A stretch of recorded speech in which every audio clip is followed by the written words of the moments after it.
राम राम भाई सारण स्वागत है तारा अंकित बोलता मंडी ब्रोकर के एक और ब्लॉग में। तो सुबह उठ के आपा ना भाई सबसे पहला तो करी नहाई धोई करके आपा भाई हो लिए थे एकदम रेडी। फिर आपा ने टाट कुचरी के आप सीधा पहुंच गए थे भाई मंदिर का नहीं। फिर मंदिर में जाके मारी धोक मार के आपा गए रेडू के दफ्तर के ऊपर। फिर उनसे थोड़ी बार मिल के उन साथी कभी करके फिर आप ठाकी स्कूटी अपनी चालू पड़े भाई दफ्तर पर। मना है बहुत ही जोर का गुस्सा में अड़बा दिन खोली कौन सी दुकान। फिर आपने भरया ओका भर के भाई आपने कई साथी आगे थे। फिर उन सब खतर मंगा ली चाय हो रही थी ठंडी।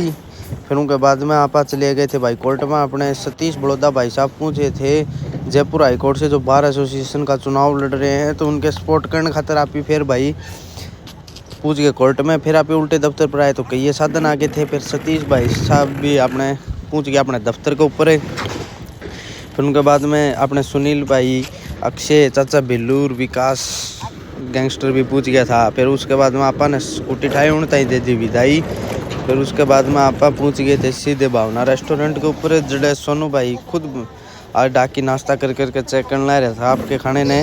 फिर आपा ने उड़ते नाश्ता पैक करा के आपा लेके भाई अड़बा जी ने सागे। उसके बाद में आप पूछ गया अपने दफ्तर के ऊपर। दफ्तर के ऊपर सारे आपने नाश्ते का जो एकदम कीड़ियाँ की जूँ वेट करने लग रहे थे जैसे कीड़ी मीठे पर आओ उस तरह। फिर उसके बाद में आपा ने सब खतर नाश्ता लगा दिया अड़बा दी टाटा बाय बाय कर दिया। फिर होगी शाम ने बाड़ी आग भाई ठंड होगी थी। फिर एक भाई आ गया था उसने हुक्का भर लिया। फिर हुक्का भर के आपा ने भाई दफ्तर के सारे काम सलटान लगे। दफ्तर के सारे काम निपटा के आपा भी हो लिया अपने घर का नहीं।